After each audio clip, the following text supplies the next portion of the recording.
The 2023 season was a turning point for the Hamilton Cardinals. After years in the background, the team finally had something and someone to rally behind.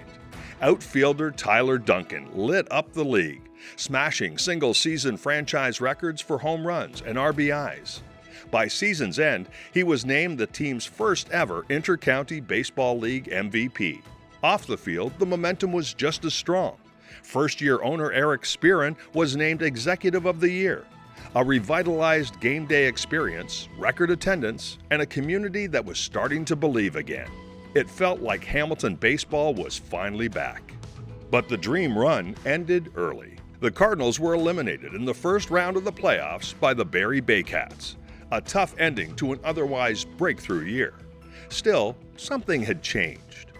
As the 2024 season approached, there was a new feeling in the air, one the franchise hadn't felt in decades. Hope.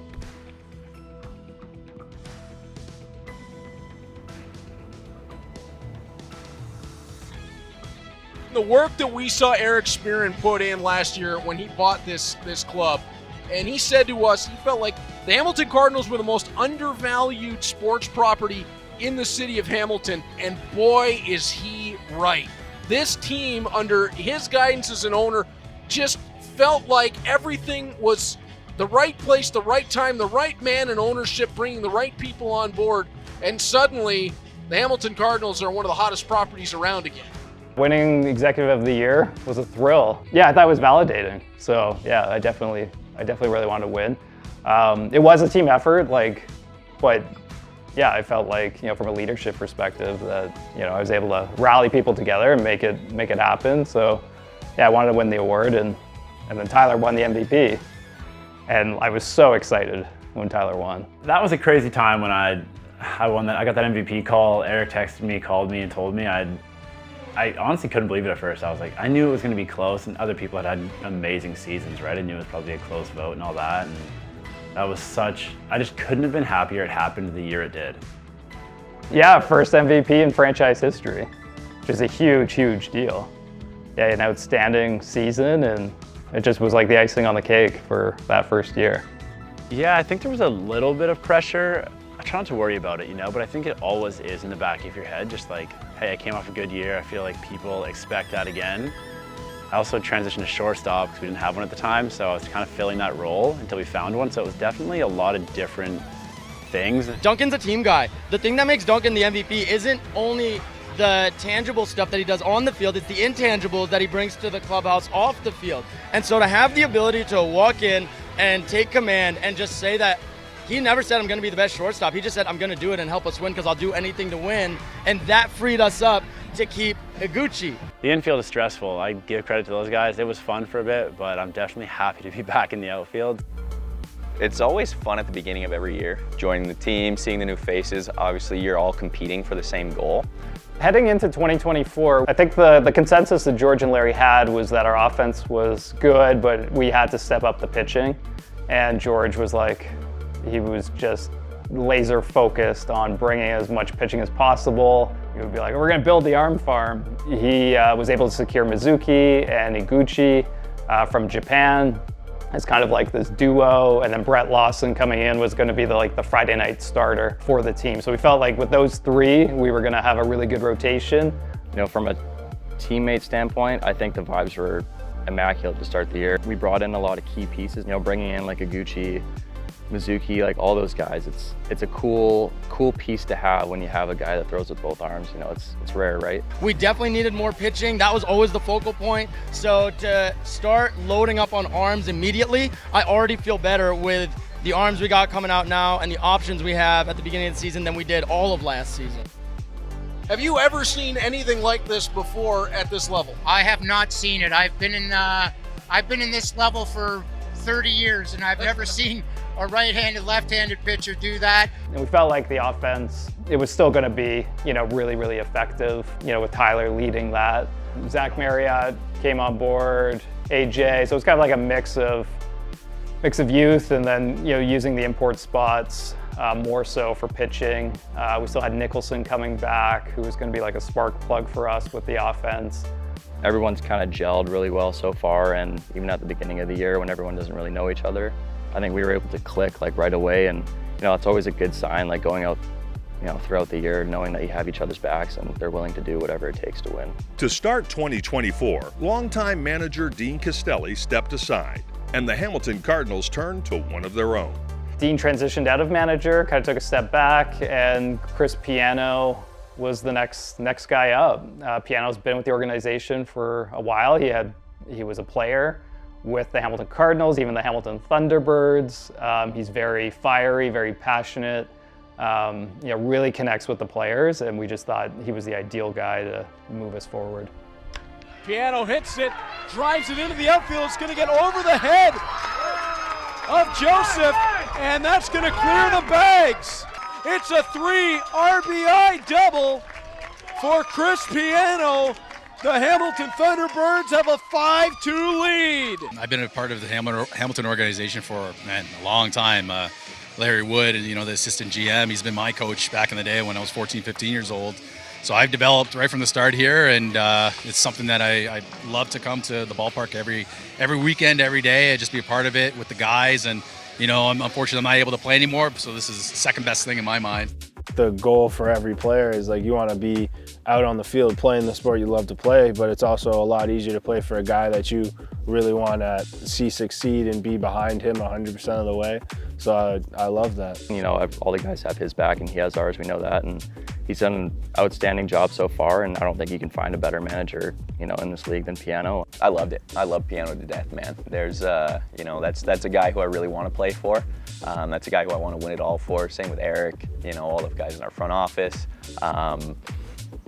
Everyone. So coaches-wise, Adam Muir became an assistant coach for us. So he transitioned away from being a player. And then Dan Jagdeo, who's been a very accomplished player in the IBL. He's been an all-star in the league. He was a well-known power hitter. He played for the Cardinals and the Thunderbirds. And then Luis Bernardo, he's kind of looking to see how he can contribute after his playing days are over. And 2024 was kind of the transition for that. He knew that was going to be his last season. He was still helping out as an assistant coach, helping with players before the game. It's nice to have guys who played here beforehand. I feel like they care more and they get it, right? So we have 2 guys who played here, care a lot about the team, know everybody well. And then Luis kind of helped out a lot more with the younger players too, and catching and hitting. And so those 3 kind of stepped up in perspective of more of a leadership role, coaching staff wise, and they've done an awesome job. They've all been amazing, and we appreciate them all a lot. So the school day games, the way that they came together was I got a phone call from Ryan Harrison in Welland, and he said, hey, would you guys come down for a school day game in Welland? And I immediately knew how much of an opportunity that would be. So I said, yes, Ryan, we will, as long as you come back the next day to play us in Hamilton. So that's how that came together. It was Ryan's brainchild. I thought it was brilliant to bring it in for us to our league. Given our market size, I thought, hey, we could do 2 school day games, one with the public board and another with the Catholic school board. It was a big undertaking. The stadium hadn't really seen that many people, probably since the Hamilton Redbirds were in the city. So you've got 2,500 kids there, but it was a learning experience for all of us. I really wanted the team to do well during the game, because we're trying to showcase ourselves to kind of that next generation, that next Cardinals fan. 1, 2, 3! It's always fun and refreshing playing in front of a lot of kids, just because of the energy, the atmosphere. Everything's friendly, everything's fun, everything's loud.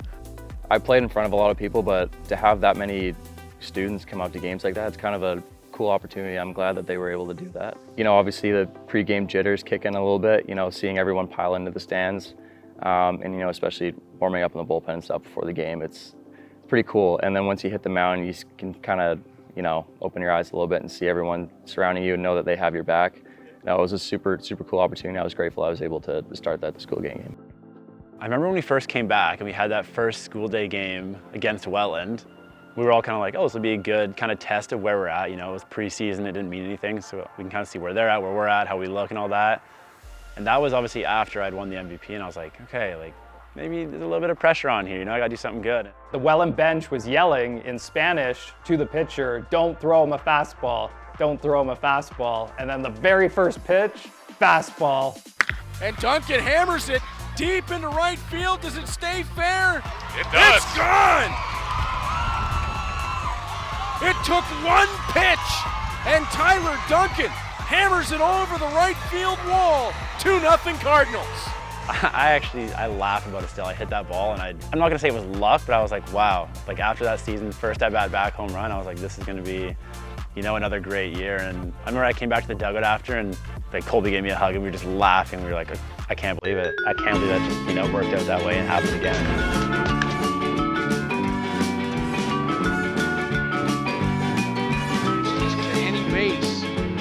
Report that out, and it is on the ground. Duncan, had that one slide through.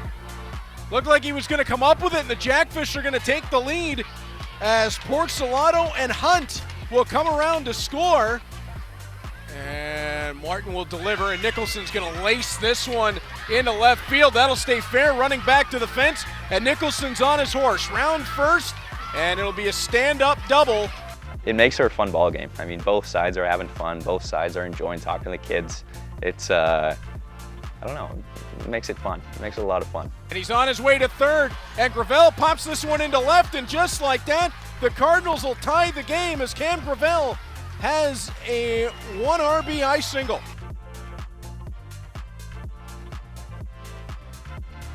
Gillespie delivers. Gravel on the ground, coming home. They got it! Throw is high, and the Cardinals will walk this one off. And Neil, for the Cardinals, this has got to be a real momentum builder for them. Coming home, their first home game of the preseason. They're only 7 days away from opening their season, 8 days away from their home opener. They pick up an exhibition victory over the defending champions.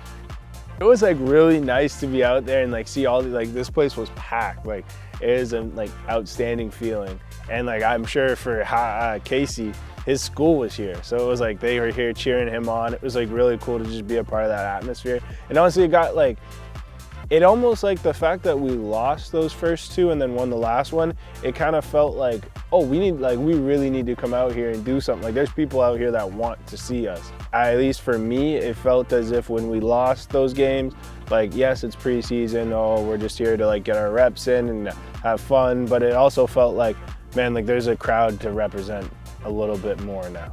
Like it felt like there was a purpose to be out here a little more. Welcome to Bernie Arbor Stadium as the Hamilton Cardinals set to take on the Guelph Royals in their home opener. But Neil, we've got a question as we set to open things up. You and I can't even see into the outfield thus far tonight. We're lucky to see past second base right now, so we're just going to be kind of sitting in the holding pattern here, hoping the wind picks up or something picks up here so we can get some sort of indication whether we're going to get this game in or not. Seasonal business, here we go. Like it's very weather dependent. Ticket sales are leading up to a game often accelerate if the weather's going to be good, and they fall off a cliff if the forecast is not looking nice. So I think leading into the home opener, we're kind of looking at the forecast, looked a little bit shaky. We were pretty determined to try to get it in, but I think as we looked at it, we thought the radar was going to miss us. Dennis Concordia, who's a partner with the team, he had invited out Mary Horvath, and that was my first time meeting her, and she was awesome. She was really excited to be there, and despite the weather, she had warmed up and was like ready to throw out the first pitch. Ball on the ground, Lawson able to get out of the way. Duncan on the base for one, over to first, double play! So we know Rosario can get on base as he chops this one into fair territory. Bernardo scoops it, tried to send it over to first, it got in behind Rosario. That's going to allow a runner to come all the way around.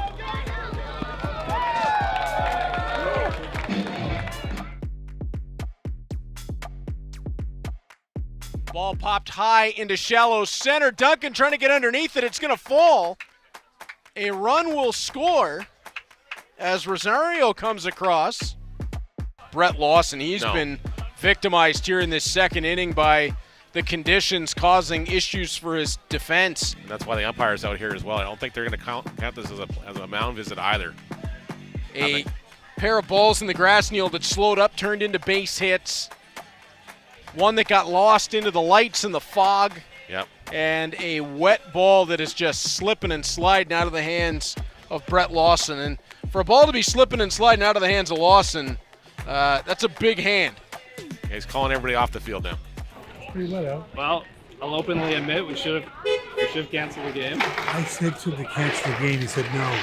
We should have canceled the game. I told Larry at 5 o'clock, I said, let's cancel the game. He's like, it's too late now. The Weather Network, they lied to us. This is the first time I think we've had this type of a rain delay. Like, we've got postponed last year, but it was never at home. It was always away. So we never had this issue. So this was a challenge for me, but an exciting one. I think we have the best fans in the league. Like, we had fans that stayed within all of our rain delays, our rain puddles. All the kids came down and got right into the middle of all of our craziness, so I loved it. Seeing the fans there who kind of pushed through the rain and the bad weather and all that and stuck through it was kind of like a positive we took away from it, right? We saw that and we said like, oh, look at these amazing fans. You know, it's foggy and raining and cold, and it's not an ideal, place to be when the weather's like that, and they toughed it out until the moment of that game being canceled. So that was awesome. I know we kind of went to the locker room after and said like, hey, do you see those hundreds of people up there who stuck through it? We're going to sit through that game and watch you guys play no matter what, and that's awesome, right? I think that shows the type of fans we have out here. So a night like this, even with the weather, people are still coming out, and that's amazing. And you know what? It doesn't go unnoticed, trust me. When the players play and the coaches coach, and to see everybody coming out and supporting the team, it gives you that extra lift. It gives you that extra adrenaline. Not the way we wanted opening night to go, Neil. Not at all. We got a bit of a taste of what this Hamilton Cardinals team can look like down the road, but we'll have to wait for another day to see it in full action. Indeed, we'll do. And of course, our next opportunity will be Sunday afternoon here at the Well and Jackfish in the town. Oh, it just gets a whole lot easier from here, doesn't it? Yeah, doesn't it? Defending champion Well and Jackfish that Sunday afternoon, 2 o'clock, right back here on Cable 14. Fans, let's give it up for your 2023 MVP, Tyler Duncan!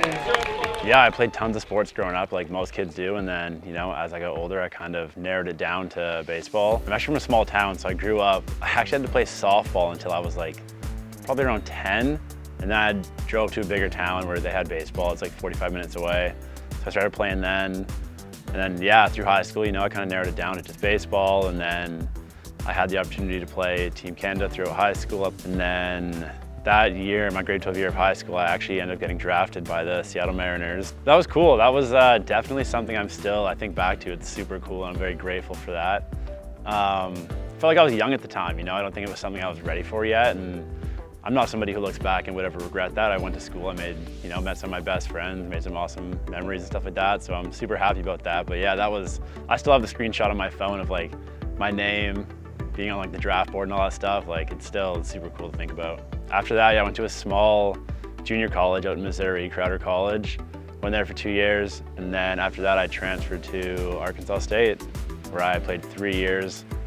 And then after that, came home for a year and came out to Hamilton. So ending up, coming to play for the Cardinals, it was originally, I went home for a year after university and was kind of trying to figure out where I was going to play next. And then I ended up driving to Ottawa to play for the Ottawa Titans. And I was there for a couple weeks, and it didn't work out or anything like that. And so I was kind of getting ready to make a drive back home, which is long.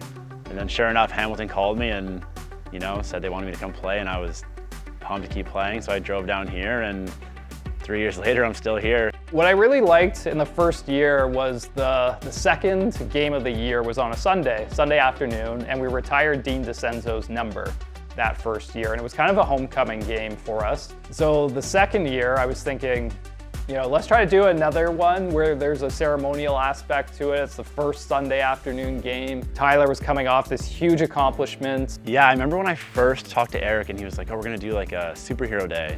Superhero, that's my walk-up song. And he said, we're gonna kind of mimic it around you, kind of your own day. And I said, oh my God, you wanna talk about pressure? A day for myself? That's crazy. So I remember that, and that was one of the first weekends, I believe. So my family came out for that and everything, and I was definitely nervous walking up to the plate. I remember that day. It was awesome. Like, we came in here and like they were giving out free mustaches. There's all these, you know, young kids with like dark jet black mustaches. It was so funny. Like, it was awesome to see. So it was a good light mood, and I was loving it. And then I remember the first at bat coming to the plate.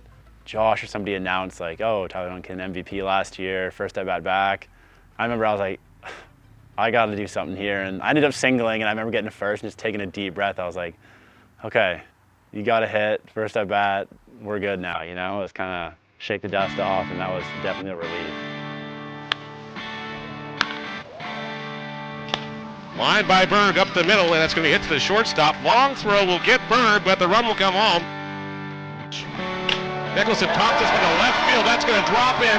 It's going to score 2 runs for sure. Is going to go up. Nicholson will take advantage of that and slide in the second. And Duncan lines this one to the left field. That's going to score 1. Another second run coming behind the plate here. It's 5-0 for the Cardinals. Is chopped up the middle. Daly's going to try to get his glove on it, deflects it unfortunately away from everybody. That's going to score 2 runs. And the Jackfish now are on the board, now trailing by 6.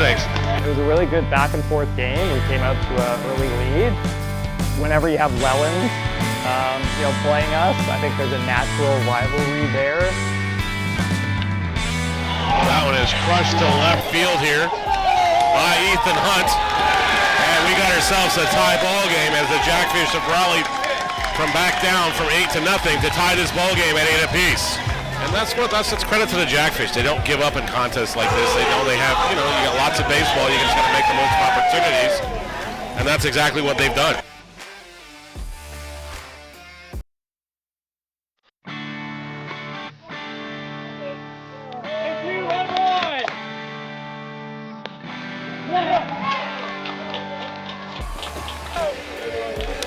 Back in it. Come on, let's go. Need more. Let's go.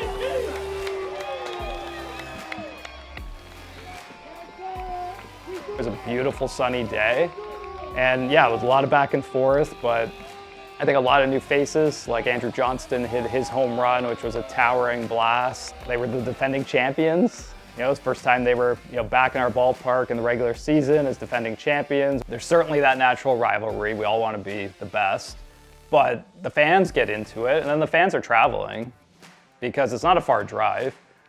So whenever we do have Welland in, it's always a good night for us. Their fans like to party. They come in, they occupy typically the visitors' bleachers, and yeah, it's always a good crowd when Welland's there. But yeah, I'm glad that the guys enjoyed it. It was a big victory for us. You need to know in this league, man, 8-0, it still can make you anxious because Welland's a very highly offensive, potent team.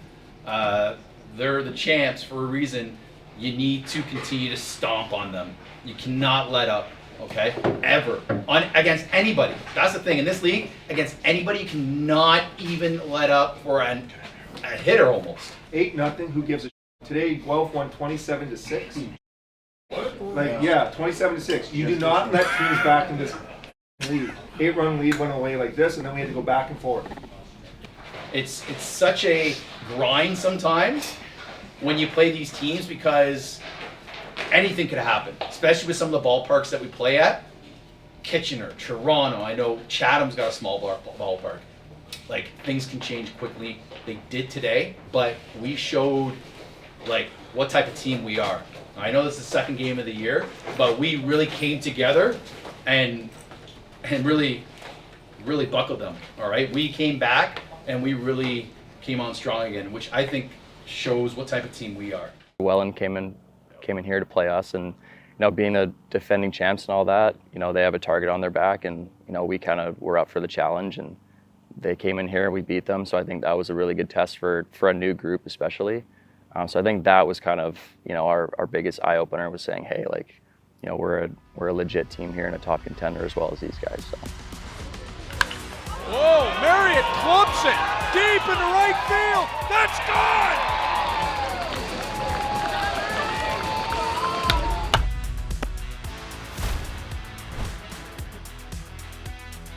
First pitch is lined into left field just past the glove of Noah Hall. Malik Williams comes up with it. The throw coming in is not in time.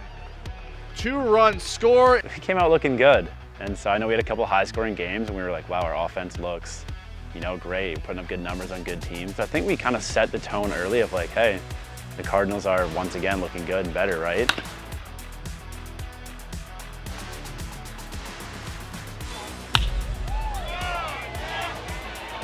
I know we were leading the league in like a lot of hitting stats, pitching stats, all that. So I think at that time, we were the team to beat for sure. Aggressive base running yet again by the Cardinals. It is 8-1 in the 6th.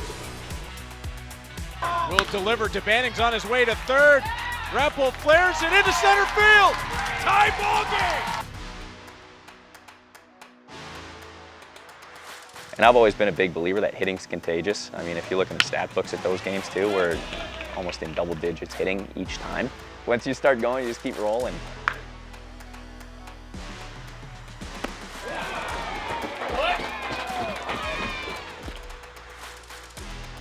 Big dogs, only.